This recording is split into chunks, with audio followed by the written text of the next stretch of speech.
I'm Gideon Robbertse. I'm a commercial attorney, and I'm going to discuss the structuring and protection of investments, and more in particular, cryptocurrencies and the taxation thereof, and which type of structure is best to put your cryptocurrencies in, and how you're going to manage that.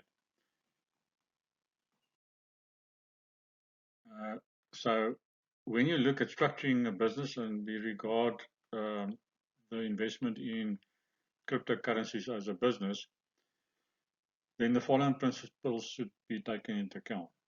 The first one is protection. You want to protect your investment, and that includes from creditors. So if you have some debts or other legal liabilities, and someone can attach your assets, they can also attach your investments. So you have to get protection against your creditors, and that's why you will see later on that we have a problem with keeping your investments and your cryptocurrency in your personal name. The second one is taxes. Taxes can erode your investments because South Africa is a very high tax country, and we have income tax and capital gains tax. And you will see when we discuss the deceased estate, there's some more taxes involved there as well. You're going to have to look at the rand devaluation because you still need some fiat currency to buy your groceries and to make other um, purchases of goods and services. And then you have to look at statutory legislation.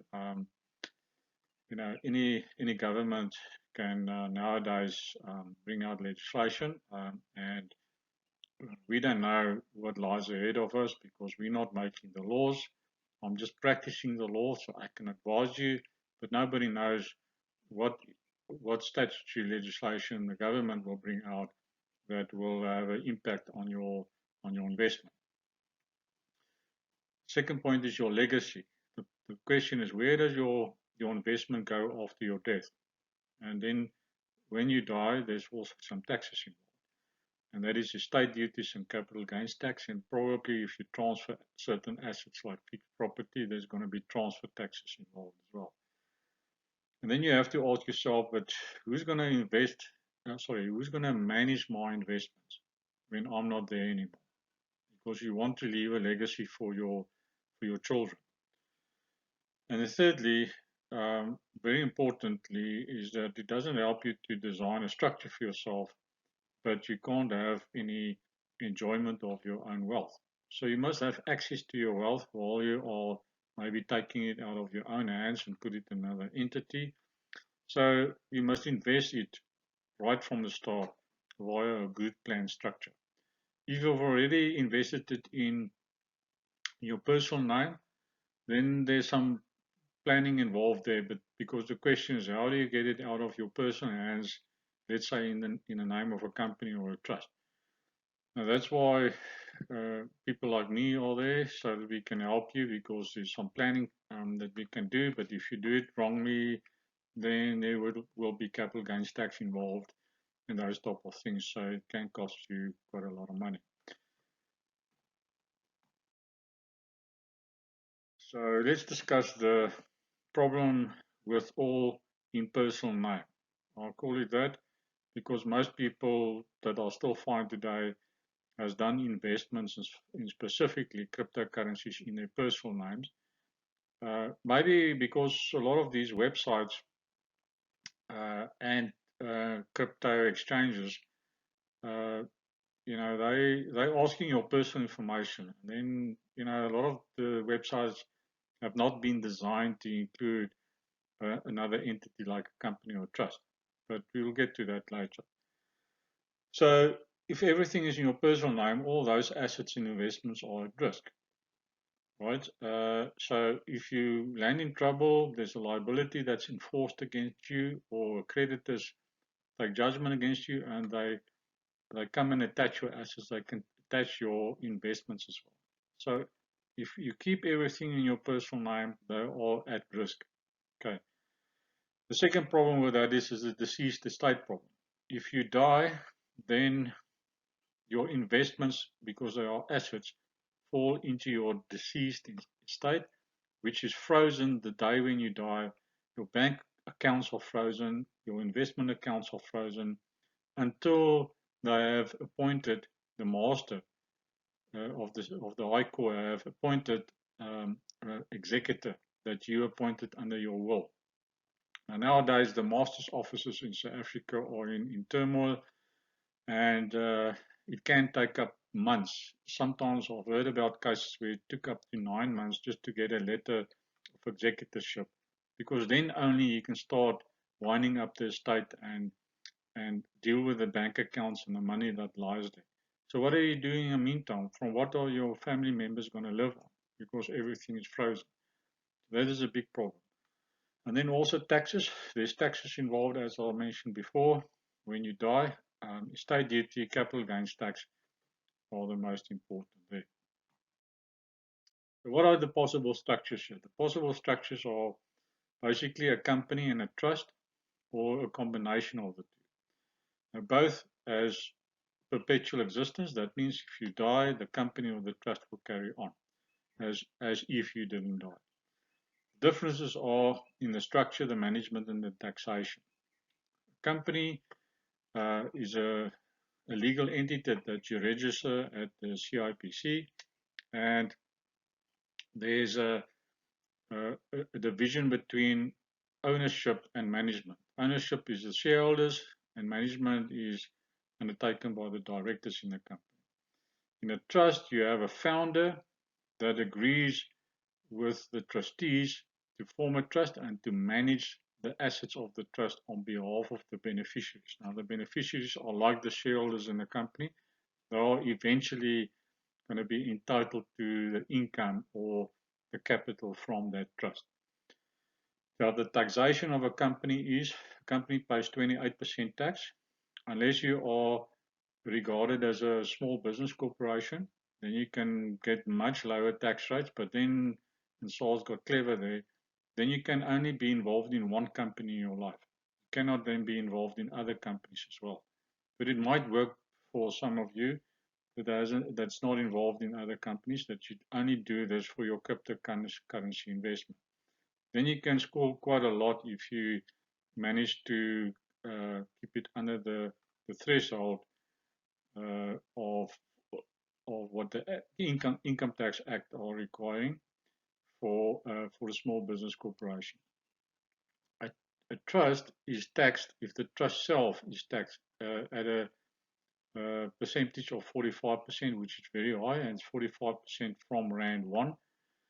But you will see that if a trust receives income or capital and is subject to tax, then you rather use the conduit pipe principle and distribute that capital or income to the beneficiaries. Let's say it's a family trust amongst the father, the mother, and the children, and then they can pay it at their income tax or capital gains tax levels at much lower rates. So there's some planning involved always to be done there, and you will see if we discuss taxation cases now how important is that. When you're doing the structuring and considering which structure you're going to use, you can also look at the offshore structure that you can combine with the South African structure, or even only the offshore structure. And you can look at Mauritius, Seychelles, Malta, etc. Normally what you do there is set up an offshore company and an offshore trust that goes hand in hand, and then you can channel profits there. And there from the offshore entity, you can invest in other currencies. I'm talking about fiat currencies, which is stronger currencies like the dollar or the euro. Or you can leave a portion of your cryptocurrencies there and use those investments to invest in fixed property.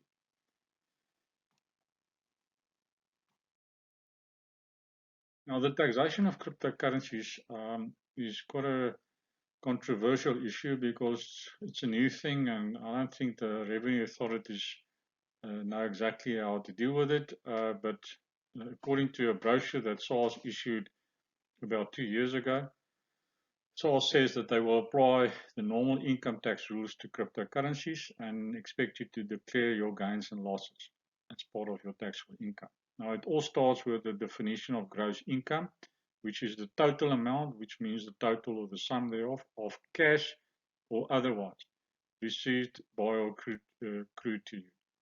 Now, what is cash? Cash is not defined in the Income Tax Act, but it's coins and notes. But interesting to note, it's not credit. And very importantly, cryptocurrency is not cash. Okay, so it must fall under the or otherwise portion. Otherwise, SARS cannot say that the gains that you made on a cryptocurrency is taxable. But here's the problem. Or otherwise means, and it has been interpreted by the courts, something convertible into money or expressed in terms of money, or it has a monetary value attached to it. Now, unfortunately, cryptocurrencies, let's take Bitcoin, is always expressed also in terms of some fiat currency, starting with a US dollar, and you can convert it into rand. So it's always convertible into fiat currency. If it wasn't like that, then I think SARS would have had a problem here.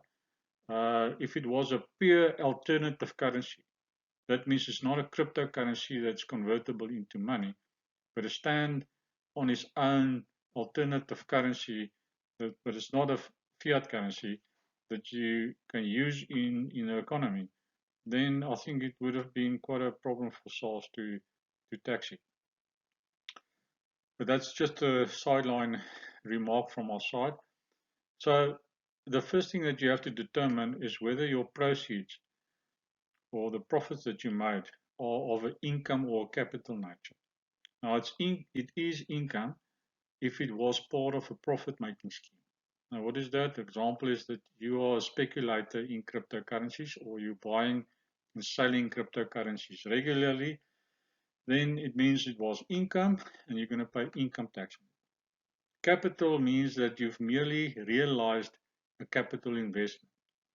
So you bought cryptocurrencies a long time ago, you hold it for quite a long period, and then you sell it. So you're just realizing your capital asset. Then you're going to make a capital gain on it, and it's going to be subject to capital gains tax. So a lot of people are investing in, for instance, in Mirror Trading International, where they use your cryptocurrency, your Bitcoin, as a collateral, and then they trade in Forex. That Forex that you earned is probably going to be regarded as income, because you're not selling the cryptocurrency itself. It's income. It's foreign exchange profits that you're making. So you're going to pay income tax on it. So keep that in mind. The onus to prove which one of the two, income or capital, is on you, the taxpayer. So that's why it's important. You're going to have to do some planning. You're going to have to choose the right structure in which you're going to invest your cryptocurrencies. And then keep in mind that if it's going to be income tax, 45% marginal tax rate for individuals, company tax rate is 28%, and a trust 45%, or you can use the distribution amongst the beneficiaries to bring the tax rate down. Capital gains tax for individuals is 18%, 22.4% for companies, and 36% for trusts. Just the last point on tax deductions. If you've determined that the profits that you're making on your cryptocurrency investment is actually income, that means you're actually a speculator. That means you're trading in cryptocurrencies regularly, or the MTI, the mirror trading people, that earning an income that's part of the Forex that you've earned. That portion of income is going to be subject to income tax, unless you're selling your whole cryptocurrency as an asset. But basically, that's going to be income. Then, as I said, it's going to be subject to income tax, but then you can also deduct certain deductions from that. And you use the general deduction formula, which says that if it's an expenditure in the production of income and not of a capital nature, then you can deduct from your income.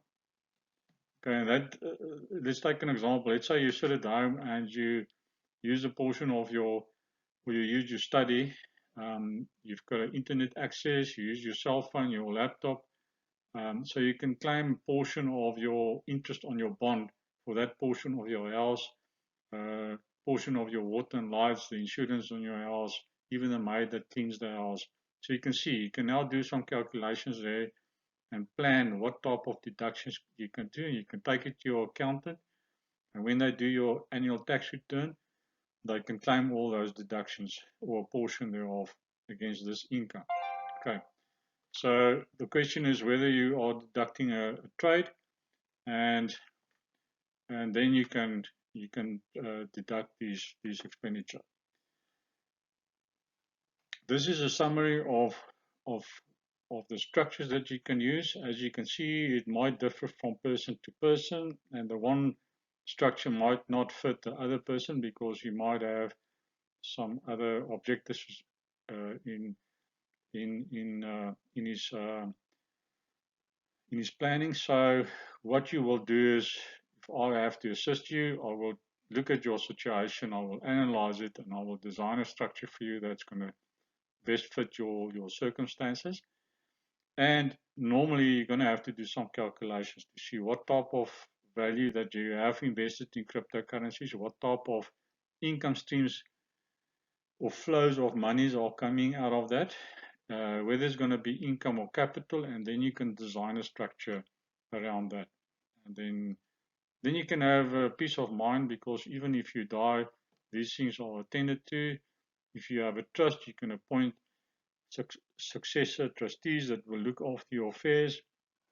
If it's in a family scenario, you know your wife and your kids can be appointed as trustees as well, or even directors in your company that owns the cryptocurrencies there. So there are quite a few things involved where you can make sure that these things will not fall into a deceased estate, and that everything will be frozen, and then nobody can lay their hands on it. I hope this is a good summary for you to think about it, and if you have any other questions about it, you are welcome to contact me. There are my details, my email address, my mobile number, and you're welcome to go to my website to see what other services we are providing in our firm, and then yes, and post any question to me. You're welcome on email, and I will be gladly answering you as soon as possible. Thank you.